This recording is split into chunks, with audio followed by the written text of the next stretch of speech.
आप सभी विद्वजनों को मेरा प्रणाम।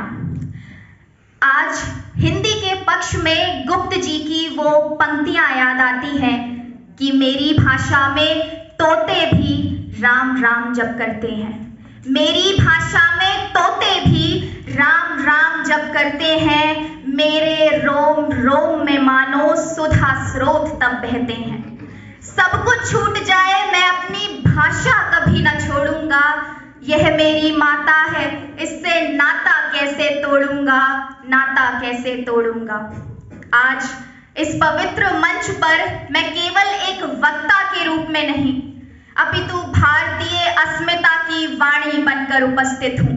मेरे अधरों पर जो स्वर हैं वो मेरे नहीं, ये उस मातृभाषा के हैं जिसने मुझे माँ कहना सिखाया, जिसने मेरे विचारों को जन्म दिया, मेरे संस्कारों को अर्थ दिया और मेरे अस्तित्व को पहचान।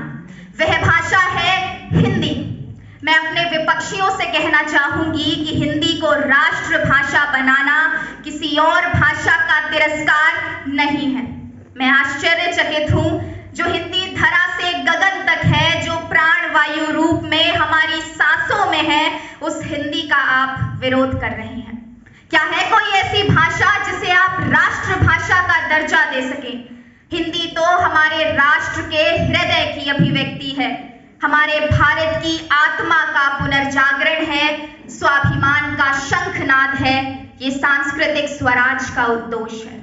महोदय, अब आप ही बताइए, जिस भाषा में ईश्वर की लय, भक्त की प्रार्थना, मानव की भावना एक साथ बंधी हो, क्या वो भाषा राष्ट्रभाषा बनने के योग्य नहीं?